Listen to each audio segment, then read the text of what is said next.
सभी मसीह भाई बहनों को प्यार भरी जय मसीह की। परमेश्वर की पाक और पवित्र हजूरी में आप सभी का स्वागत करते हैं। और हमारे पिता परमेश्वर ने हमें जो आज का दिन, आज का समय दिया है, हमें रोज़ की रोटी और आत्मा की खुराक दी है, उसके लिए प्रार्थना करते हैं। Hallelujah, hallelujah, hallelujah, hallelujah, hallelujah, hallelujah. धन्यवाद, धन्यवाद, धन्यवाद, धन्यवाद, धन्यवाद, धन्यवाद, धन्यवाद। पिता पुत्र पवित्र आत्मा, पिता पुत्र पवित्र आत्मा, मैं अपने संपूर्ण मन से तेरा धन्यवाद करूँगा, तेरे सब आश्चर्य कर्मों का वर्णन करूँगी। मैं तेरे नाम में आनंदित और प्रफुल्लित होंगी। हे परम प्रधान, मैं तेरे नाम के वचन गाऊंगी। सचमुच यहोवा का धन्यवाद करो, क्योंकि वह भला है, उसकी करुणा सदा की है। खुदावंश आपका धन्यवाद करते हैं। पिता परमेश्वर जी, चलती सांसों से आपने ब्लेस किया, अपने निमित्त बैठकर हमें प्रार्थना करने का मौका दिया। खुदावंश अब समय आपके वचन का है, हमारी आत्मा की खुराक का है, रोज़ की रोटी का है। पिता परमेश्वर, जिससे लेकर हम तृप्त किए जाते हैं। मेरे यहोवा पिता परमेश्वर जी, आपके वचन हमारी आत्मा की खुराक है। पिता परमेश्वर जी, हमारी रूह की प्यास है। मेरे यहोवा पिता जी, आपके वचन हमें नया बल प्रदान करते हैं, नई बुद्ध प्रदान करते हैं, नया मार्ग, नई जीवन, नया रास्ता दिखाते हैं। पिता परमेश्वर जी, आपके वचन ही सत्य मार्ग और जीवन है। खुदावन, जो हमें बड़ी बड़ी मुश्किलों से पिता परमेश्वर जी निकाल कर बाहर करते हैं। मेरे यहोवा पिता, और हमारे दिलों को, जीवनों को पिता परमेश्वर जी, हमारी उम्मीदों को नया कर देते हैं। पिता परमेश्वर जी, और हमारी कमियों घटियों को दूर कर कर हमें नई मंजिल तक पहुंचाते हैं। पिता परमेश्वर जी, मेरे यहोवा पिता, आपने कहा धर्मराज की खोज करो और दुनियावी चीज़ें तुम्हें पीछे होकर मिलेंगी। पिता परमेश्वर जी, सचमुच हम धर्मराज की खोज करने वाले बने। पिता परमेश्वर जी, परमेश्वर के वचन को याद करने के लिए अपने मनों में बिठाने की पिता परमेश्वर जी खोज करें, और इसी लालसा में सारा दिन निकल जाए पिता परमेश्वर जी, और इसी को आधार बनाकर अपने जीवन का पिता परमेश्वर जी और चलते जाएं और बड़ी बरकतों को पा जाएं। प्रार्थना जिंदे खुदा के नाम में मांगते हैं, आमीन, आमीन और आमीन। आज मैं आपके लेकर आई हूँ मरकुस 3 की 7 से 12 नंबर आयत तक, जिसका टॉपिक है यीशु, भीड़ का यीशु के पीछे हो लेना। अब सभी जानते हैं कि यीशु मसीह दुखियों के दुखों को दूर कर रहे थे, यीशु मसीह रोगियों को आज़ाद कर रहे थे अपने रोगों से। तो सभी जो भीड़ थी, जो परमेश्वर के पीछे पीछे होली, लिखा है, पढ़ते हैं, यीशु अपने चेलों के साथ झील के ओर चला गया, और गलील में एक बड़ी भीड़ उसके पीछे होली, और यहूदियों और यरूशलेम और इदोमिया और यरदन के पार और सूर और सैदा के आसपास में एक बड़ी भीड़ यह सुनकर कि वह कैसे अचंभे काम करता है, उसके पास आई। उसने अपने चेलों से कहा, भीड़ के कारण एक छोटी सी नाव मेरे लिए तैयार रहे, ताकि वह मुझे दबा ना सके, क्योंकि उसने बहुतों को चंगा किया था। इसलिए जितने लोग रोगग्रस्त थे, उसे छूने के लिए उस पर गिरे पड़ते थे। अशुद्ध आत्माएं भी जब उसे देखती तो उसके आगे गिर पड़ती और चिल्लाकर कहती थी कि तू परमेश्वर का पुत्र है, और उसने उन्हें बहुत चिताया कि मुझे प्रकट ना करना। हालेलुया। अब हम सभी जानते हैं कि परमेश्वर कोढ़ियों को शुद्ध कर रहे थे, रोगी को चंगा कर रहे थे, बीमारों से आज़ादी दिलवा रहे थे। तो बहुत जब कहते हैं ना, जब एक मसीहा कहीं पर आ जाता है, जब हमें पता लगता है कि एक ऐसे पास्टर जी आए हैं जो भविष्यवाणियाँ करते हैं, जो दुखों को दूर करते हैं, जो सामने से होकर सब कुछ बता देते हैं, तो कैसे भीड़, अन्य जाति सभी उनके पास पहुंच जाती है। और रियल में ऐसा सब कुछ देखा भी है कि लोग, कि वो पास्टर हैं, वो वचन देने आए हैं, या वो वचन से हमें कुछ समझाएंगे, इस पर किसी का कोई ध्यान नहीं है। कोई इसके लिए नहीं जा रहा कि हमें कुछ सीखने को मिलेगा और वो हमारे आगे के काम में आएगा। सब चंगियाई के लिए वहाँ पर भागते ही चले जाते हैं। ये जस्ट एक उदाहरण है जो कि हम सब ने शायद कभी देखा सुना भी होगा। कहते हैं ना कि कभी किसी गली में किसी को पास्टर को बुला, आज उन पास्टर ने आना है, उनमें बड़ी ही वो भविष्यवाणियाँ करते हैं, वो बता देते हैं कि क्या कमी है और क्या। तो लोग अपनी उन कमियों को, कहते हैं ना कि अपने कामों को पूरा कराने के लिए वहाँ पर भीड़ लगा लेते हैं।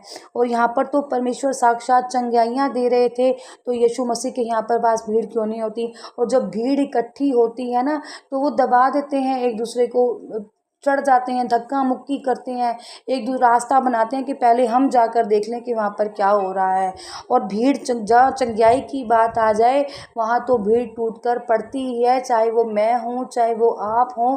अगर हमें कोई दुख है और हमें पता है कि एक मसीहा आ गया है जो हमारे दुखों को दूर कर देगा, हमारी बीमारियों से हमें निजात दिला जाएगा, हमारे अंदर जो दुष्ट आत्माएं चल रही हैं वो हम निकल कर बाहर हो जाएंगी उसे देखकर, तो नेचुरल सी बात है है, भीड़ अपने दुख को दूर करने के लिए वहाँ पर पहुँचती ही है।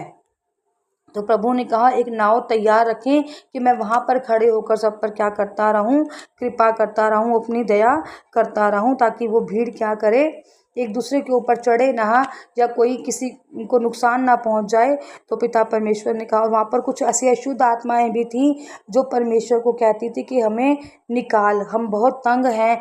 कईयों में ऐसी दुष्ट आत्माएं होती हैं, कोई परेशान होती हैं, कोई व्यभिचार की आत्माएं होती हैं, कोई नशा करने की आत्मा होती है, कोई किसी को गलत काम करती है किसी के साथ। ऐसी बहुत सारी आत्माएं जो दुष्ट होती हैं, वो भी परमेश्वर के पास आई और उसे कहने लगी कि हमें क्या कर। उसे देखकर चिल्लाने लगी, रोने लगी और उसके आगे गिरने पड़ने लगी कि हमें भी क्या कर, आज़ाद कर, हमें भी निकाल, क्योंकि तू क्या है, परमेश्वर का पुत्र है।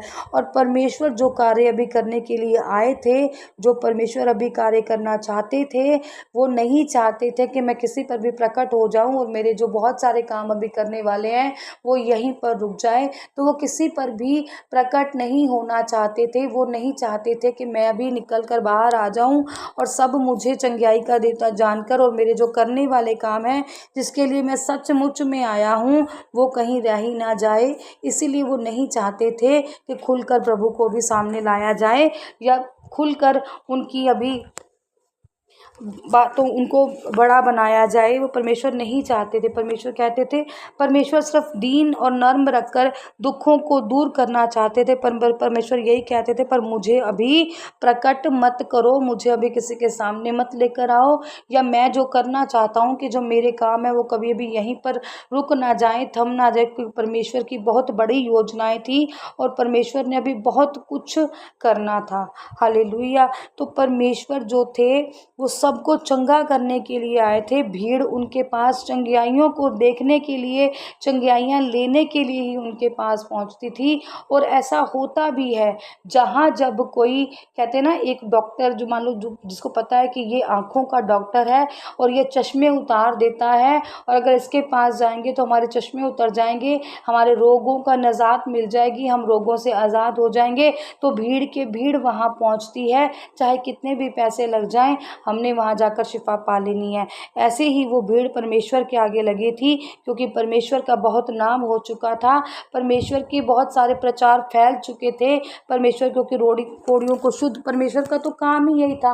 वो तो थे ही दीन कि जो भी रोगी, बीमार, परेशानी से ग्रस्त उनके पास आएगा, परमेश्वर उनकी परेशानी को दूर करते थे। हालेलुया। परमेश्वर किसी को भी नहीं कहते थे कि आज नहीं कल आना, कल नहीं परसों आना था। जब कोई जिस समय परमेश्वर के पास आता था उसी समय परमेश्वर उन्हें चंगा करते थे।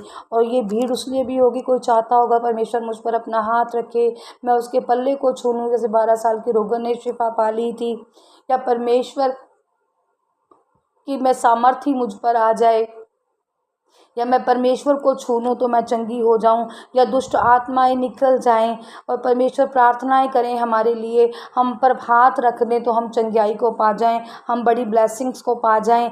ऐसा परमेश्वर के साथ उनका नाता था और इसीलिए भीड़ परमेश्वर के पीछे हो ली थी। हालेलुया। प्रार्थना करते हैं सब शक्तिमान साना के यहोवा खुदा जी, आपका शुक्र धन्यवाद है मेरे यहोवा पिता। जिस प्रकार इस भीड़ ने विश्वास रखा मेरे खुदावन जी और चंगियाइयों को पाने के लिए आपके पीछे होली पिता परमेश्वर जी, आज हम भी पिता परमेश्वर जी जितने भी जन आपकी हजूरी में बैठे हैं खुदावन जी, पिता परमेश्वर जी आपसे वाचा बांधते हैं मेरे यहोवा पिता कि हम भी अपनी प्रार्थनाओं में बने रहेंगे खुदावन जी, उपवास में बने रहेंगे मेरे खुदावन जी, ताकि हमारी भी जो बीमारियां हैं मेरे खुदावन जी वो ख़त्म हो जाएं पिता परमेश्वर जी। जैसे आप वहाँ पर काम करते थे खुदावन जी, आज आपका आत्मा हम सब की ज़िंदगियों पे काम करेगा पिता परमेश्वर जी। और जो उपवास रखेंगे पिता परमेश्वर जी मेरे यहोवा पिता, क्या हम दिन भर का एक भी उपवास नहीं रख सकते? पूरा हफ्ता हमारे पास होता है, क्या हम 12 बजे तक नहीं रख सकते? क्या हम 2 बजे तक नहीं रख सकते? और मेरा विश्वास है जो भी शुरुआत करता है अंत तक वही जाता है। अगर हम परमेश्वर से आज थोड़ी सी अगर हम शुरुआत कर लेते हैं तो हम चंगियाइयों को पा जाते हैं। परमेश्वर हमारे उस विश्वास को देखता है, हमारे उस बल को देखता है, जो हम पर हमारे उस कार्यों को देखता है जो हम परमेश्वर पर करने के लिए बढ़ते हैं आगे। हालेलुया। परमेश्वर भी देखता है कि ये बीमार है पर ये कोशिश कर रहा है, तो परमेश्वर हमारी उस बीमारी को दूर करने के लिए हमारी मदद करते हैं। दवाइयाँ छूट जाती हैं। परमेश्वर में जो कोई पहला कदम उठाता है, परमेश्वर उसका हाथ खुद अपना हाथ बढ़ाकर थाम लेते हैं। आप शुरुआत तो करो। क्या सुबह अगर आप 6 बजे उठते हो तो 10 बजे तक नहीं रख सकते? 8 बजे उठते हो तो क्या 12 बजे तक नहीं रख सकते? 10 बजे उठते हो तो क्या 2 बजे तक नहीं रख सकते? हर काम होते हैं पर हमें करने आने चाहिए। आप शुरुआत तो करो, परमेश्वर आपको बल देगा।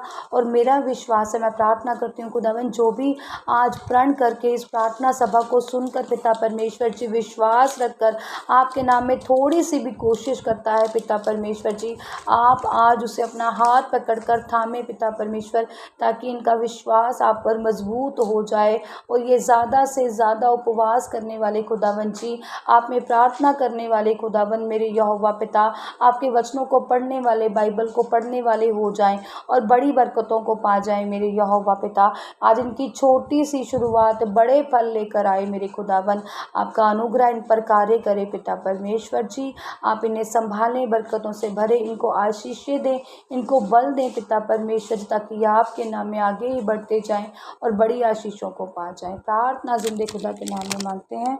आमीन, आमीन और आमीन। आज की इस प्रार्थना सभा को सुनना आप सभी के लिए आशीष और बरकत का कारण बने। अगर आप भी सिस्टर मनप्रीत के साथ अपने परिवार की समस्याओं से संबंधित किसी भी प्रकार की बात करना या प्रार्थना करवाना चाहते हो तो इस नंबर 6280896731 पर कॉल करके या व्हाट्सएप पर मैसेज करके अपनी प्रेयर रिक्वेस्ट को लिखवा सकते हैं। प्रेयर लाइन पर कॉल करने का समय सुबह 8 बजे से शाम 8 बजे तक का है। कृपया करके सुबह 8 बजे से पहले और शाम 8 बजे के बाद कॉल ना करें। धन्यवाद। सभी को प्यार भरी जय मसीह की।